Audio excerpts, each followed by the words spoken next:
Advent is a story of Old Testament prophecies. It is a story of cosmic fulfillment, the dream of a world repaired. In the holy darkness of Advent, a whisper is heard, words are formed. The Spirit is moving in the secret place of a brave young girl who begins a wrestling we all must undertake. Young Mary takes steps toward the understanding of God's affirmation, God's promise of being as blessing. Mary, the lowest common denominator in a gendered society, a first-century peasant woman. Mary, a teenager betrothed to Joseph, who is not the biological father of her child. Mary of the messy and complicated story of brokenness and scandal. Mary, a woman of color, a member of the tribe of Judah. Mary is a young woman in crisis, a subject of a foreign government who is despised for her ethnicity. It is in this context that she becomes disciple and mother of God. Mary's story is intimately bound to the season of Advent. It is for her a season of waiting and hoping for the fulfillment of a promise. Mary's journey is deeply rooted in her divine calling as Mother of Jesus, and her acceptance of this role begins with a spiritual transformation, a willingness to embrace the significance of her destiny, this deep understanding of her identity, her worth. That understanding emerges as Mary sings. A womanist retelling of her Magnificat centers liberation, and that liberation begins with her. God looks with favor on her. She is blessed. Mary, in modeling a form of faith talk, affirms things not as they are, but as she dreams they will be. Hers is a prophetic word, one she speaks into existence. Hers is the dream of the big table, the Sunday dinner with food and seats, a place for everyone. It is the promise of hope for the world, but it begins with what God has done for and in her. Mary takes that what could be perceived as an ending and makes it a beginning. She cultivates a hope that is not swayed by circumstance or pain. Mary's Magnificat rises from acknowledgement of a unique sense of God consciousness, one that is attributed to the Christ child within. Playwright Ntozake Shange uses the term, "I found God in me," in the play for colored girls who have considered suicide when the rainbow is enough. And it is from this theological framework that Mary's song, her self-actualized Magnificat, arises. Mary sings her being as blessing and says yes to God on the inside. She invites us to sing along what we understand as a communal invocation of God's dream for the entire world. Mary privileges God's revelation in and to her. She sings of personal blessedness and worth, along with an intimate knowledge of God's preferential option for her and for all who are oppressed. Mary moves from a questioning girl to a fulfilled and confident woman of prophetic speech. We see Mary in her context, in her world, and the God who looked with favor on her, a marginalized woman. God saw her lowliness and stepped into it. God regarded her position and chose to dwell in and be formed by it. It is the deep dive of God into Mary's situation that informs her powerful testimony. I found similar themes, a story of self-actualization and transformation, of longing, of waiting, of resistance and hope in Alice Walker's The Color Purple. The Color Purple was written by Alice Walker in 1982.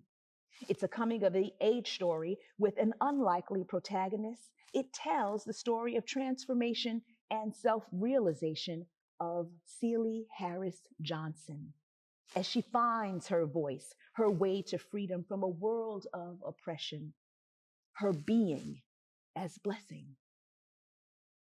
The shared thematic and symbolic connections awaken my sacred imagination. I see Mary and Celie side by side. Both are chronologically girls who find themselves in the world of women.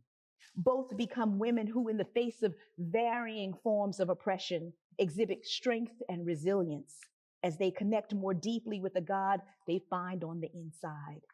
Theirs are stories of, with God's help, self-discovery, personal worth, learned agency.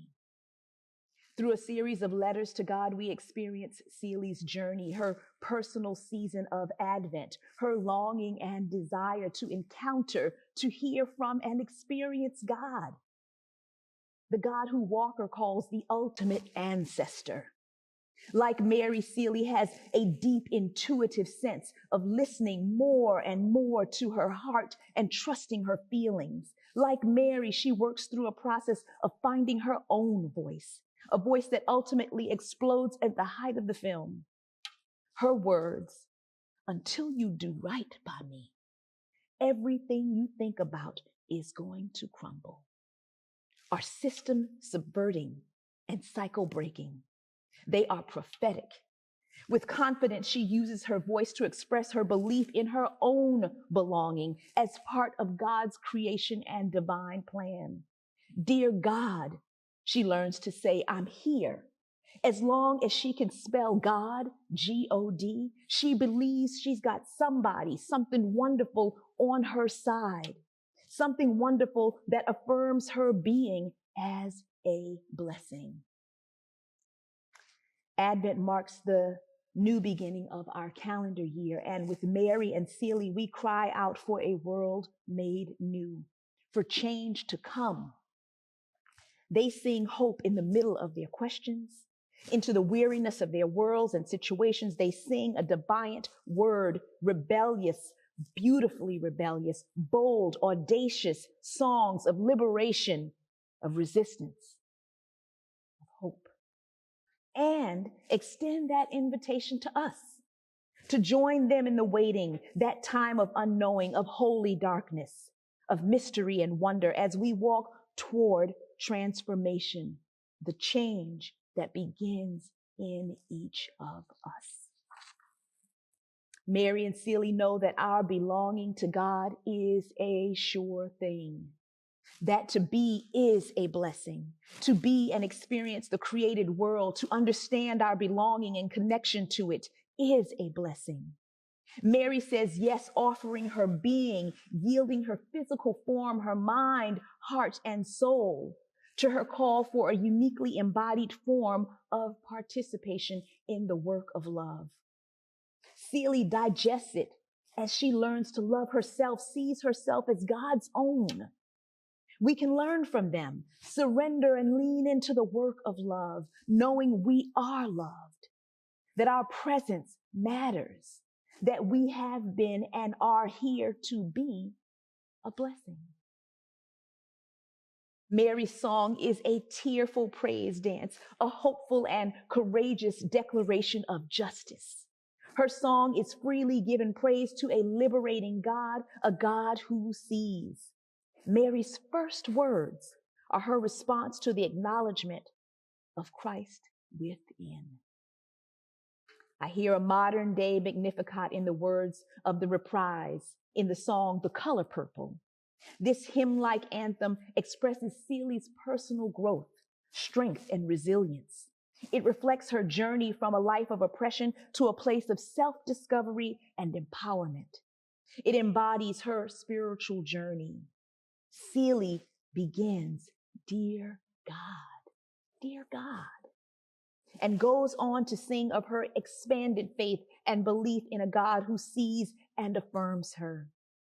It takes time, but we see her living into a sense of trust and faith that the mystical, creative God will intervene, that this God is the one who sees and will provide pathways for improvement for her unique situation. Celie sees God in herself, in everyone and everything. She sings here her song of personal belovedness, of her place in the world God created. This is her song of hope. Amen.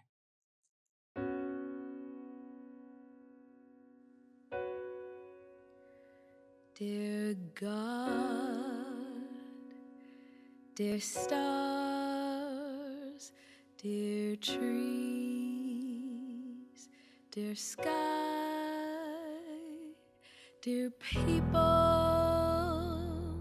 dear everything, dear God,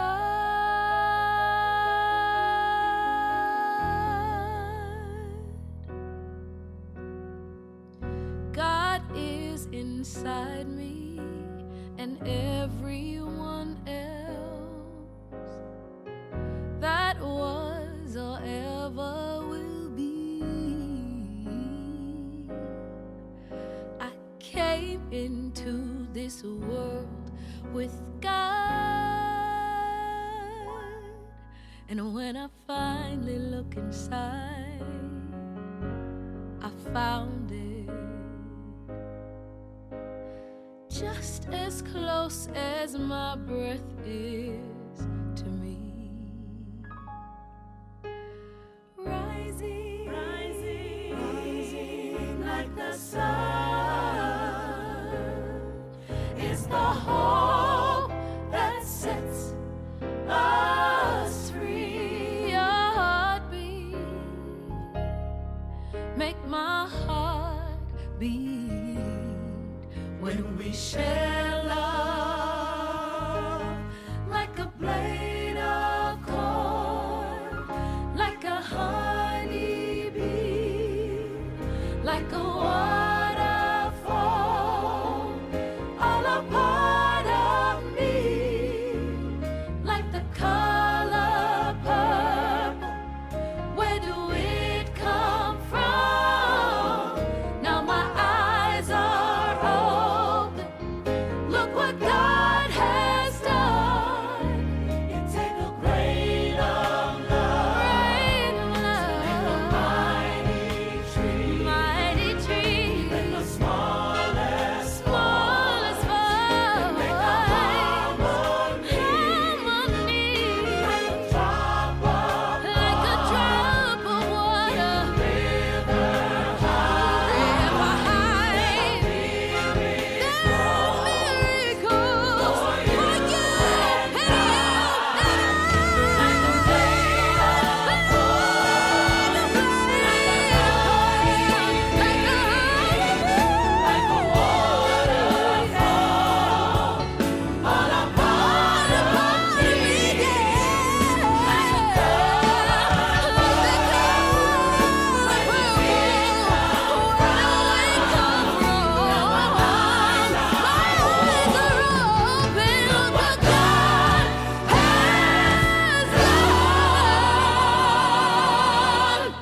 I don't think us feel old at all.